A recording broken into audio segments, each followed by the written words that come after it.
Welcome to BTV news. ముందుగా headlines. BTV ప్రేక్షకులకు second anniversary శుభాకాంక్షలు. బీటీవీ ప్రేక్షకులకు సెకండ్ యానివర్సరీ శుభాకాంక్షలు. బీటీవీ వసంతాలు పూర్తి చేసుకుని 3వ వసంతంలోకి అడుగు పెడుతున్న సందర్భంగా ప్రేక్షక మహాదేవులకు బీటీవీ శుభాకాంక్షలు.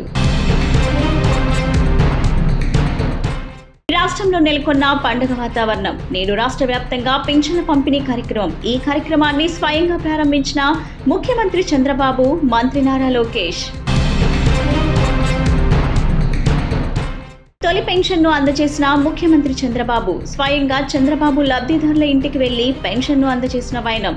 లబ్ధిదారుల ఇంట్లో టీ తాగిన చంద్రబాబు. నేడు పిఠాపురం నియోజకవర్గంలో పర్యటించనున్న డిప్యూటీ సీఎం పవన్ కళ్యాణ్. 3 రోజుల పిఠాపురంలోనే పవన్ పర్యటన కొనసాగనున్న వైనం. కేబుల్ రంగంలో నూతన వరవడి సృష్టించిన బీటీవీ 2 వసంతాలు పూర్తి చేసుకుని 3వ వసంతంలోకి అడుగు పెడుతున్న సందర్భంగా బీటీవీ ప్రేక్షకులకు బీటీవీ యాజమాన్యం తరపున శుభాకాంక్షలు తెలియజేస్తున్నాము. తాము మరిన్ని వార్తా ప్రసారాలను అందించడానికి, వినోదాన్ని పంచడానికి ఎల్లప్పుడూ అందుబాటులో ఉంటామని తెలియజేస్తున్నాము.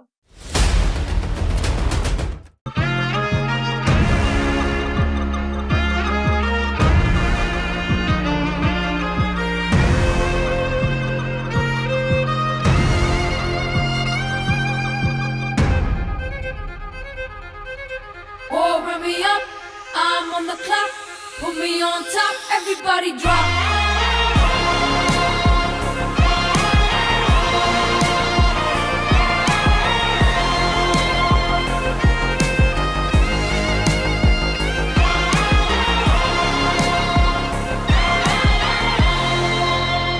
రాష్ట్రంలో పెన్షన్ల పంపిణీ కార్యక్రమం పండుగ వాతావరణంలో ప్రారంభమైంది. ముఖ్యమంత్రి చంద్రబాబు నాయుడు సారథ్యంలో తెలుగుదేశం, జనసేన, భారతీయ జనతా పార్టీ సంకీర్ణ కూటమి ప్రభుత్వం రాష్ట్రంలో అధికారంలోకి వచ్చిన తర్వాత చేపట్టిన తొలి కార్యక్రమం, అమలు చేసిన తొలి హామీ ఇదే కావడంతో ప్రాధాన్యతను సంతరించుకుంది.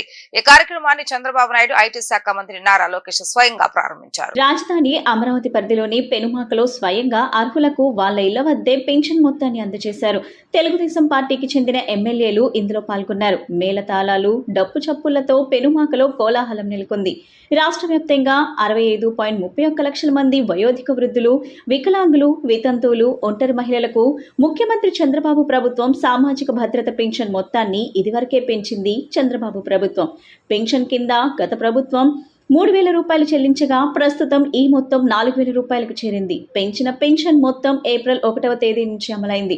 అంటే ఏప్రిల్, మే, జూన్ నెలలకు గత ప్రభుత్వం శాంక్షన్ చేసిన 3,000 రూపాయలకు అదనంగా మరో 1,000 రూపాయలను కలిపింది. ఇక ఈ నెలలో చెల్లించాల్సిన 4,000కు కొత్తగా ఏప్రిల్, మే, జూన్ నుంచి అందాల్సిన 1,000 రూపాయలతో కలిపి మొత్తం 7,000 రూపాయలను అర్హులైన లబ్ధిదారులకు మంజూరు చేసింది. ఇక్కడ ఈ విధంగా ఓవరాల్ గా మనం చూసినప్పుడు రాష్ట్రంలో పెన్షన్ల వరకు ఇంతవరకు ఇప్పటి వరకు ఖర్చు అయింది 1939 కోట్లయితే ఇప్పుడు అదనంగా 819 కోట్ల రూపాయలు పెంచాం.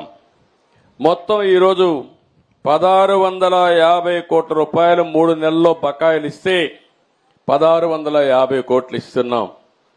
ఒక్క రోజున రాష్ట్రంలో ఈ నెల పింఛన్లు 4,408 కోట్ల రూపాయలు ఈ పేదవాళ్ళకి ఇస్తున్నామంటే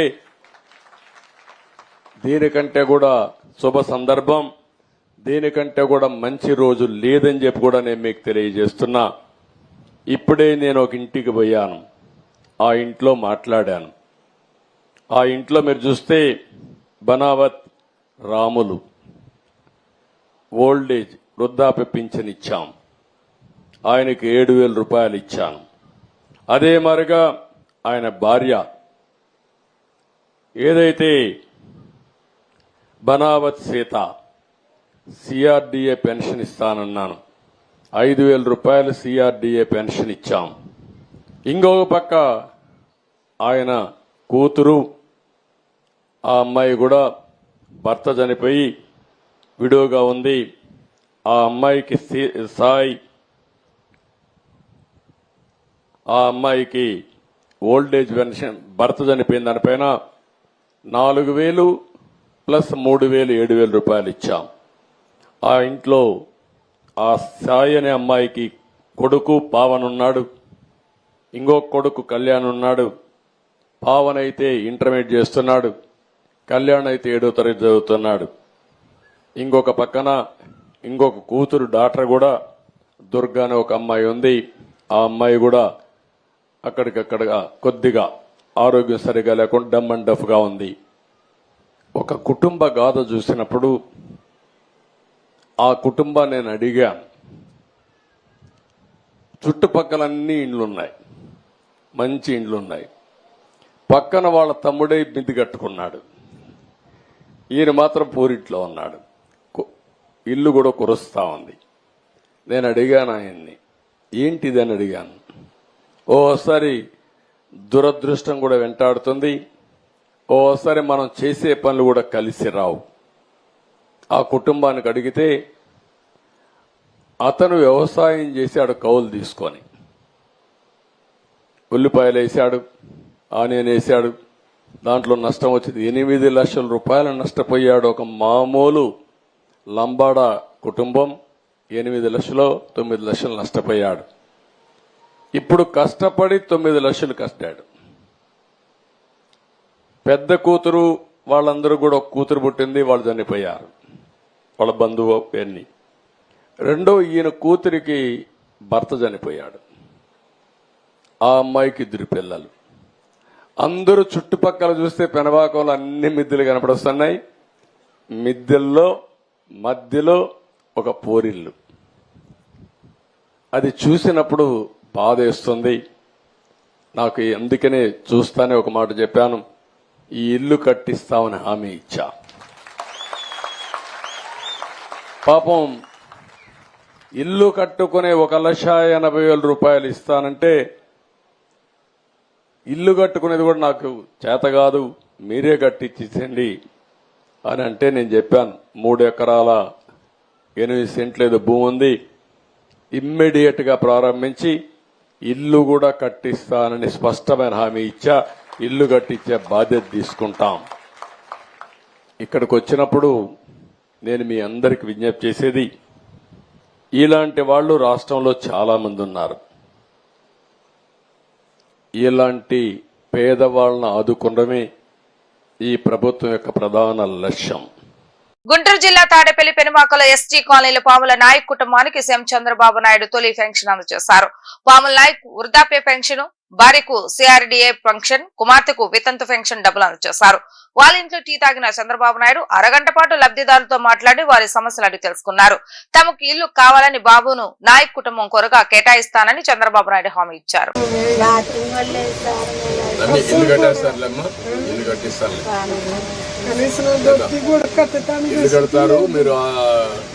జనసేన అధినేత డిప్యూటీ సీఎం పవన్ కళ్యాణ్ పిఠాపురం నియోజకవర్గంలో పర్యటించనున్నారు. ఎమ్మెల్యేగా గెలిచిన తర్వాత తొలిసారి పవన్ కళ్యాణ్ పిఠాపురంలో అడుగు పెట్టనున్నారు. 3 రోజులు పిఠాపురంలోనే పవన్ పర్యటన కొనసాగనుంది. జూలై 1, 2, 3 తేదీలో కాకినాడ జిల్లా పిఠాపురంలోనే పవన్ బస చేయనున్నారు. దీంతో పవన్ కళ్యాణ్ కు ఘన స్వాగతం పలికేందుకు జన సైనికులు ఏర్పాట్లు చేస్తున్నారు. 3 రోజుల పర్యటనలో భాగంగా జూలై 1వ తేదీ ఉదయం విమానంలో హైదరాబాద్ నుండి రాజమండ్రికి ఉప ముఖ్యమంత్రి పవన్ కళ్యాణ్ చేరుకుంటారు.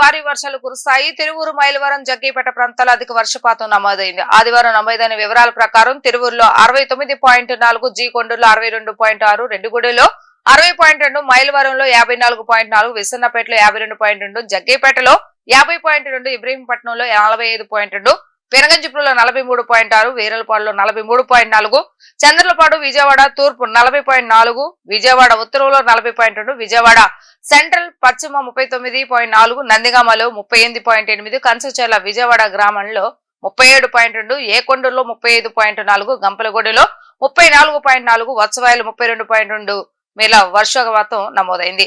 జిల్లాలో సగటు వర్షపాతం 44.81గా ఉందని వాతావరణ శాఖ వెల్లడించింది. సీఎం చంద్రబాబు నాయుడుకు ప్రజల నుంచి భారీగా వినతులు వస్తున్న క్రమంలో ఓ టోల్ ఫ్రీ నెంబర్ ను ఏర్పాటు చేసినట్లుగా టీడీపీ రాష్ట్ర అధ్యక్షుడు పల్లా శ్రీనివాసరావు తెలిపారు. పార్టీ కార్యాలయంలో ఆయన మీడియాతో మాట్లాడారు.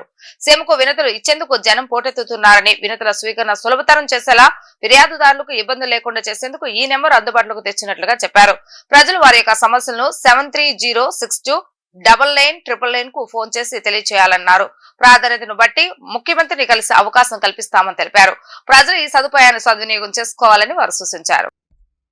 అందరికీ నమస్కారం. ముఖ్యంగా ప్రెస్ సోదరులకి నమస్కారాలు తెలియజేసుకుంటూ, మరి తెలుగుదేశం పార్టీ రాష్ట్ర అధ్యక్షులుగా నన్ను నియమించినందుకు మా తెలుగుదేశం పార్టీ జాతీయ అధ్యక్షులు ముఖ్యమంత్రి అయినటువంటి చంద్రబాబు నాయుడు గారికి మనస్ఫూర్తిగా నేను ధన్యవాదాలు తెలియజేస్తూ, అలాగే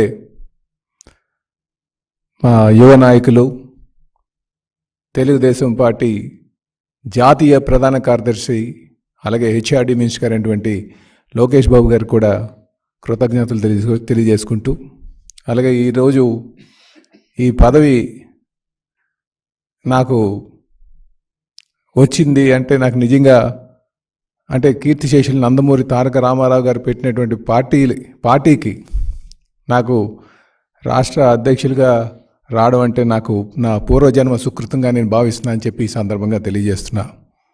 అలాగే ఆ రోజు మా యువ నాయకులు లోకేష్ బాబు గారు వచ్చి వారు ఆ ప్రమాణ స్వీకారం రోజు వారి దగ్గర ఉన్నారు.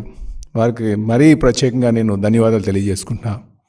వారితో పాటు మంత్రులు, ఎమ్మెల్యేలు, ఎమ్మెల్సీలు వీళ్ళందరూ కూడా రావడం జరిగింది. వారికి కూడా నేను ప్రత్యేకంగా ధన్యవాదాలు తెలియజేసుకుంటున్నాను. వీరితో పాటు నన్ను ఆశీర్వదించినటువంటి పార్టీ నేతలు, కార్యకర్తలు, సీనియర్స్ అందరికీ కూడా నేను ధన్యవాదాలు తెలియజేసుకుంటున్నాను. అలాగే ఈరోజు నాకు ఈ రాష్ట్రంలో ఒక గౌరవం కల్పించినటువంటి మా తెలుగుదేశం పార్టీ నాయకులు, ముఖ్యంగా గాజువాక ప్రజానికం అత్యంత మెజారిటీ ఇచ్చి నాకు మన రాష్ట్రంలో గుర్తింపు తెచ్చినందుకు నేను నా గాజువాక ప్రజానికానికి అందరికీ కూడా రుణపడి ఉంటానని చెప్పేసి ఈ సందర్భంగా తెలియజేస్తున్నా. తెలుగుదేశం పార్టీ మహాకూటమి అమలు చేస్తున్న ఎన్టీఆర్ భరోసా పథకం పేదలకు అండగా నిలుస్తుందని మైలవరం శాసనసభ్యులు వసంత వెంకటకృష్ణ ప్రసాద్ పేర్కొన్నారు. దేశ చరిత్రలో తొలిసారిగా ఒకే రోజు పింఛన్ల కోసం 4,480 కోట్లను పంపిణీ చేస్తున్నట్లుగా వెల్లడించారు. విజయవాడ రూరల్ మండలంలోని గొల్లపూడిలోని వివిధ ప్రాంతాల్లో MLA Krishnaprasad TDP, Janasena, BJP నాయకులతో కలిసి సోమవారం ఉదయం ప్రతి ఇంటికి వెళ్లి పెంచిన సొమ్మును లబ్ధిదారులకు అందజేశారు. ఈ సందర్భంగా ఎమ్మెల్యే కృష్ణప్రసాద్ మాట్లాడుతూ, దేశ చరిత్రలో తొలిసారిగా ఒకే రోజు పెన్షన్ల కోసం 4,480 కోట్లను పంపిణీ చేస్తున్నట్లు వెల్లడించారు. గౌరవ ముఖ్యమంత్రి నారా చంద్రబాబు నాయుడుకి పేదల తరపున ప్రత్యేకంగా కృతజ్ఞతలు తెలియజేశారు. ఈ కార్యక్రమంలో తెలుగుదేశం పార్టీ రాష్ట్ర కార్యనిర్వాహకాధికారి బొమ్మసాని సుబ్బారావు, మైలవరం నియోజకవర్గ Janasena party incharge Akkala Rammohan Rao Gandhi, BJP నియోజకవర్గ incharge Nuthalapati Balakoteswararao, TDP, Janasena, BJP కుటుంబ సభ్యులు తదితరులు పాల్గొన్నారు. ఆర్యవేశ సంక్షేమానికి ఆంధ్రప్రదేశ్ ఆర్యవేశ మహాసభ చేస్తున్న కృషి అభినందనీయమని మాజీ ఎంపీ టీజీ వెంకటేశ్, సెంట్రల్ నియోజకవర్గ శాసనసభ్యులు బోండా ఉమా అన్నారు. సేవకు మారుపేరు ఆర్యవేశ్యులని పేర్కొన్నారు. ఆర్యవేశ్యులపై జరుగుతున్న దాడులను సమర్థంగా ఎదుర్కొనేందుకు అందరూ సమిష్టిగా ఉండాలని పిలుపునిచ్చారు. ఆంధ్రప్రదేశ్ ఆర్యవైశ్య మహాసభ మహిళా విభాగం నూతన కార్యవర్గ ప్రమాణ స్వీకారోత్సవం విజయవాడ వెన్యూ కళ్యాణ్ మండపంలో నిర్వహించారు. ముఖ్య అతిథిగా హాజరైన వెంకటేష్ కొత్తగా నియమితులైన రాష్ట్ర అధ్యక్షురాలు కొప్పు రావురి రజని కార్యవర్గ సభ్యులతో ప్రమాణ స్వీకారం చేయించారు. ఈ సందర్భంగా వెంకటేష్ మాట్లాడుతూ, సేవకు మారు పేరు ఆర్యవైశ్యులని అన్నారు. ఆర్యవైశ్యులపై జరుగుతున్న దాడులను సమర్థంగా ఎదుర్కొనేందుకు అందరూ సమిష్టిగా ఉండాలని పిలుపునిచ్చారు. అనంతరం విజయవాడ మధ్య శాసనసభ్యుడు బోండా ఉమా మాట్లాడుతూ తెలుగుదేశం పార్టీ ఆర్యవైశ్యుల సంక్షేమానికి కృషి చేస్తుందని అన్నారు. గౌరవ అధ్యక్షుడు పెనుగొండ సుబ్బరాయుడు నూతన కార్యవర్గానికి అభినందనలు తెలిపారు. రజనీ మాట్లాడుతూ ఆర్యవైశ్యులను ఒకే తాటిపైకి తీసుకొచ్చి వారి సంక్షేమానికి కృషి చేస్తానని పేర్కొన్నారు. ఈ కార్యక్రమంలో మహాసభ విజయవాడ అధ్యక్షుడు గడ్డం సత్యనారాయణ, సంఘ ప్రముఖులు దర్శివాసు, తుమ్మల పెంట శ్రీనివాస్, గొంట్ల రామ్మోహన్ రావు, మహిళా విభాగం విజయవాడ అధ్యక్షురాలు మారం రోజారాణి, ప్రధాన కార్యదర్శి ఆరవేటి నిర్మల, కోశాధికారి శైలజారాణి తదితరులు పాల్గొన్నారు. మహాసభ స్థాపించి 110 సంవత్సరాలైనది.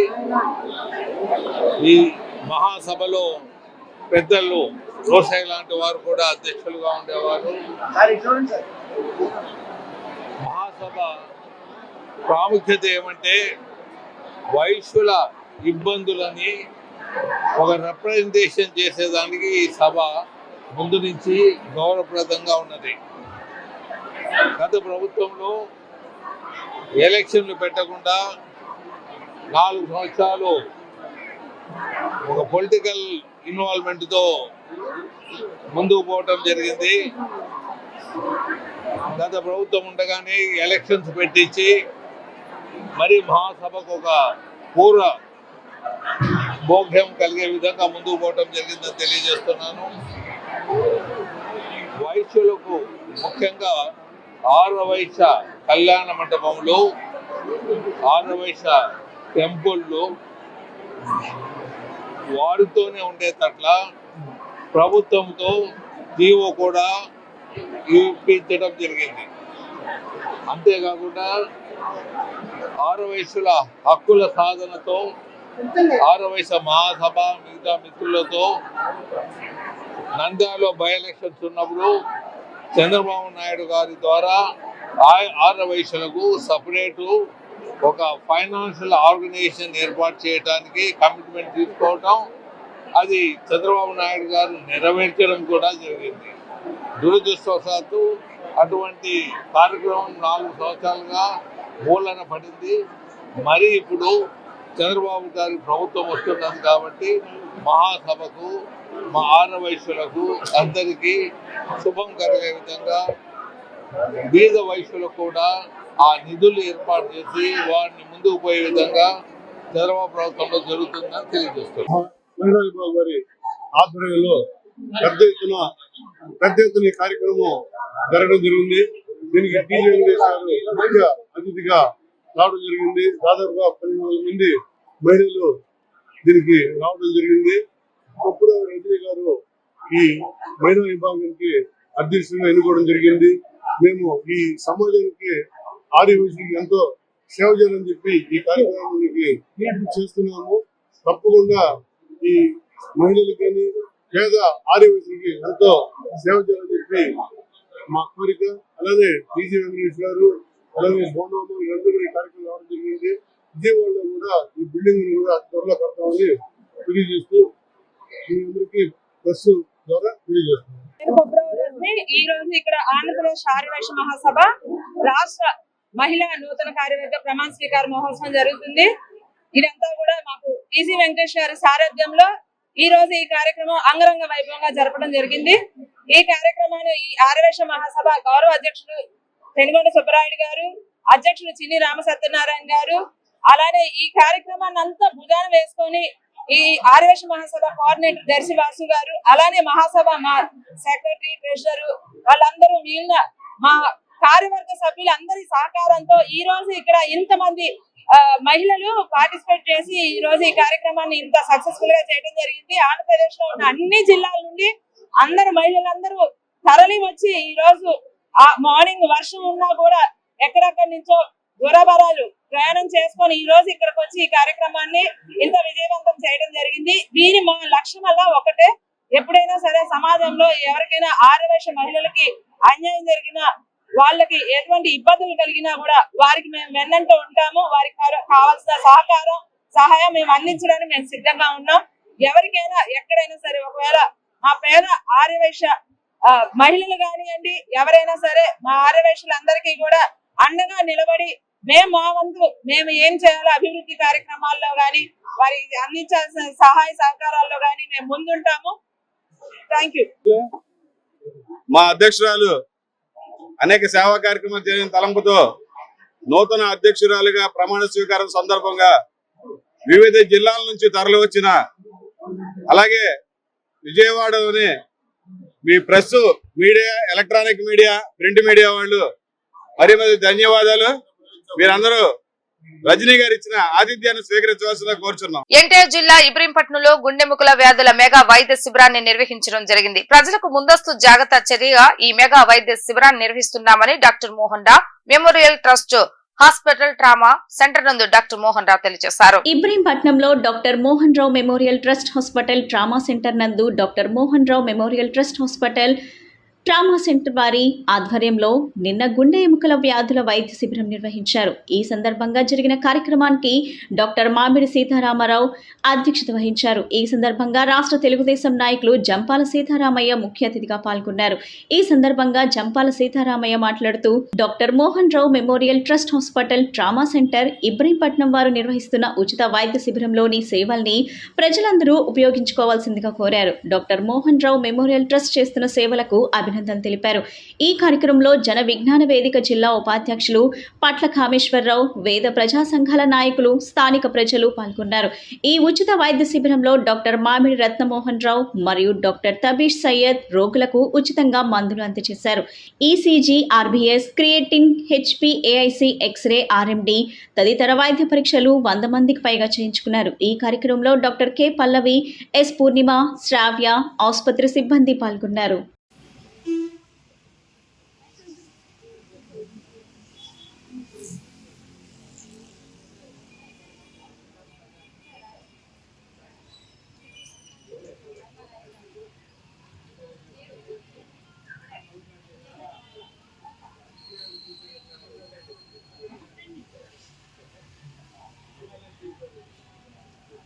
ఈ రోజున doctor Mohan Rao memorial trust ఆధ్వర్యంలో మెడికల్ క్యాంప్ ని ఏర్పాటు చేయడం జరిగింది. ఈ రోజున వైద్యం ఖరీదైన ఈ రోజుల్లో ఏదైతే ఇబ్రహీంపట్నం, కొండపల్లి పేద మధ్యతరగతి ప్రజానీకానికి ఈ వైద్య శిబిరం ఎంతో ఉపయోగపడుతుంది. మరి ఇక్కడ గుండె ఎముకలకు సంబంధించిన ఈ యొక్క వైద్య శిబిరం ద్వారా ఎంతో మంది పేదలు ఈ వైద్యాన్ని వినియోగించుకుంటా ఉన్నారు. డాక్టర్ రత్నమోహన్ రావు గారిని, అలాగే డాక్టర్ తబీష్ గారు ఈ యొక్క శిబిరాన్ని ఏర్పాటు చేసి పేదలకి వైద్య శిబిరాన్ని, వైద్య సదుపాయాన్ని ఏర్పాటు చేస్తూ ఉన్నారు. డాక్టర్ రత్నమోహన్ రావు గారిని మనస్ఫూర్తిగా అభినందిస్తున్నారు. అదేవిధంగా వీళ్ళ తండ్రి గారు డాక్టర్ సీతారామరావు కూడా ఈ యొక్క ప్రాంతంలో హాస్పిటల్ నిర్వహిస్తూ ఎంతో మంది పేద మధ్యతరగతి వారికి ఉచిత వైద్యం అందిస్తూ ఉన్నారు. వారిని కూడా మనస్ఫూర్తిగా అభినందిస్తూ వారి తమ్ముడు వాళ్ళ రత్నమోహన్ రావు కూడా ఈ వైద్య వృత్తిలోనే ఉండి ఎంతో మంది పేదలకి ఈ వైద్యాన్ని అందిస్తూ వాళ్ళందరికీ కూడా నా మనస్ఫూర్తిగా అభినందనలు, కృతజ్ఞతలు తెలియజేస్తాను. ఈ మెగా క్యాంప్ నిర్వహించబడింది. ఇందులో పాల్గొన్న డాక్టర్స్ ముందు doctor Ratnamohan Rao, doctor orthopaedics and doctor Tabish cardiology. So cardiology and orthopaedic camp నిర్వహించడం జరిగింది. ఇక్కడ Ibrahimpatnam trauma centre, doctor Mohan Rao memorial trust hospital trauma centre camp mega నిర్వహించడం జరిగింది. ఈ క్యాంప్ లో మేము ప్రొవైడ్ చేసిన సర్వీసెస్ ఏమంటారు, మనం ఉచితంగా కన్సల్టేషన్, ఆర్థోపెడిక్, కార్డియాలజీ కన్సల్టేషన్, తర్వాత ఈసీజీ అండ్ మెక్టోపరీక్ష, ఆర్బీఎస్, అవసరం ఉన్న వారికి లిపిడ్ ప్రొఫైల్, అండ్ ఆర్థోపెడిక్ సంబంధించి ఎక్స్రే,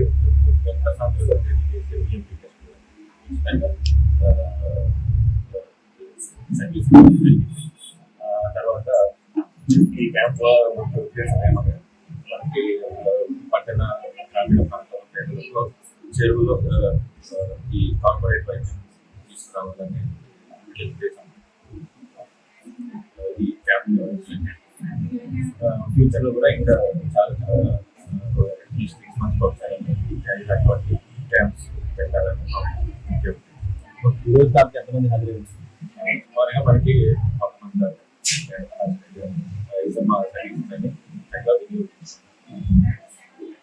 జాషువా సాంస్కృతిక వేదిక ఆధ్వర్యంలో నగరంలోని బాలోత్సవ భవన్లో సాహిత్య పురస్కారాల సభ 2024 నిన్న నిర్వహించారు.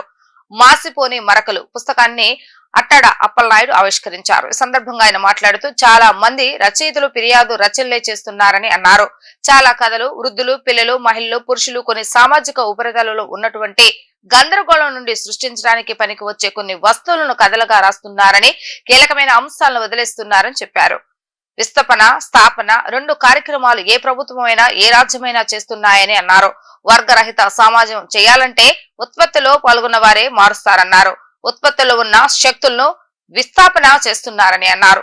కార్పొరేటీకరణ, కాషాయీకరణ స్థాపన చేస్తున్నారని, దీనికి సంబంధించిన కథలు చాలా తక్కువగా వస్తున్నాయని తెలిపారు.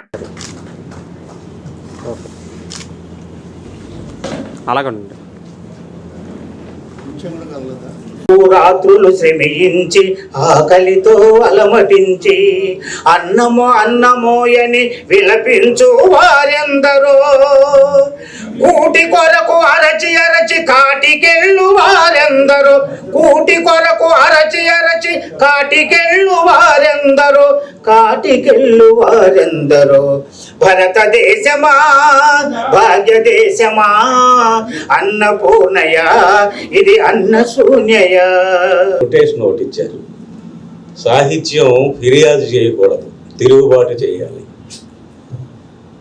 చాలామంది ఇప్పటికి కూడా నా అభిప్రాయం ఏంటంటే ఎక్కువ మంది రచయితలు ఫిర్యాదు రచనలే చేస్తున్నారు. ఒకప్పుడు రావిశాస్త్రి గారు అతనికి ముందు రాసే రచయితల్ని అయ్యో అయ్యో కథకులు అనేవాడు. ఏ కథ చదివినా అయ్యో అయ్యో అనిపిస్తుంది ఆ కథ చదివిన తర్వాత. ఇవాళ ఫిర్యాదు, కంప్లైంటింగ్ చాలామంది. తర్వాత ఎలా ఉన్నాయంటే చాలా కథలు వృద్ధులు, పిల్లలు, ఆడ మగ కానీ జెండరు, కొన్ని సామాజిక ఉపరితలంలో ఉన్నటువంటి గందరగోళం సృష్టించడానికి పనికొచ్చినటువంటి కొన్ని వస్తువుల్ని కథలుగా రాస్తున్నారు. ఏంటి ఎలా ఉంటుందో ఆనందాచార్య ఉన్నాడు, ఇంకా చాలా మంది ఉన్నారు. నేను పేర్లు అన్నీ చెప్పనక్కర్లేదు. సుబ్బారావు పాణిగ్రాహి ఒకసారి చరోక్తి విసిరాడంటారు, ఎందరో మహానుభావులు అందరికీ వందనాలు అంటే అందరూ మహానుభావులే ఎందరికని వందనాలు అని. కాబట్టి ఇక్కడ ఉన్న వాళ్ళందరూ కూడా మిత్రులే, సన్నిహితులు, సుపరిచితులు, అభిమానించేవాళ్ళు. అందరికీ కూడా అభినందనలు. చాలా వాతావరణం కూడా బాగుంది. అంటే వర్షం పడడం, సభకు ఆటంకాలు అవి పక్కన పెడితే ఎండ చాలా తీక్షణంగా ఉన్న పరిస్థితి మారి కొంచెం మళ్ళీ సాధారణ పరిస్థితుల్లోకి వస్తున్న నేపథ్యం. వార్తలు ముగించే ముందు హెడ్లైన్స్ మరొకసారి. బీటీవీ ప్రేక్షకులకు సెకండ్ యానివర్సరీ శుభాకాంక్షలు. బీటీవీ వసంతాలు పూర్తి చేసుకుని 3వ వసంతంలోకి అడుగు పెడుతున్న సందర్భంగా ప్రేక్షక మహాదేవుళ్లకు బీటీవీ శుభాకాంక్షలు. రాష్ట్రంలో నెలకొన్న పండుగ వాతావరణం. నేడు రాష్ట్ర వ్యాప్తంగా పింఛన్ల పంపిణీ కార్యక్రమం. ఈ కార్యక్రమాన్ని స్వయంగా ప్రారంభించిన ముఖ్యమంత్రి చంద్రబాబు, మంత్రి నారా లోకేష్. తొలి పెన్షన్ను అందజేసిన ముఖ్యమంత్రి చంద్రబాబు. స్వయంగా చంద్రబాబు లబ్ధిదారుల ఇంటికి వెళ్లి పెన్షన్ను అందజేసిన వైనం. లబ్ధిదారుల ఇంట్లో టీ తాగిన చంద్రబాబు. నేడు పిఠాపురం నియోజకవర్గంలో పర్యటించనున్న డిప్యూటీ సీఎం పవన్ కళ్యాణ్. 3 రోజుల పిఠాపురంలోనే పవన్ పర్యటన కొనసాగనున్న వైనం. ఇవి ఈ రోజు వార్తా విశేషాలు. మరలా తిరిగి ప్రసారమైన వార్తలు మళ్ళీ కలుద్దాం. అంతవరకు సెలవు. నమస్కారం.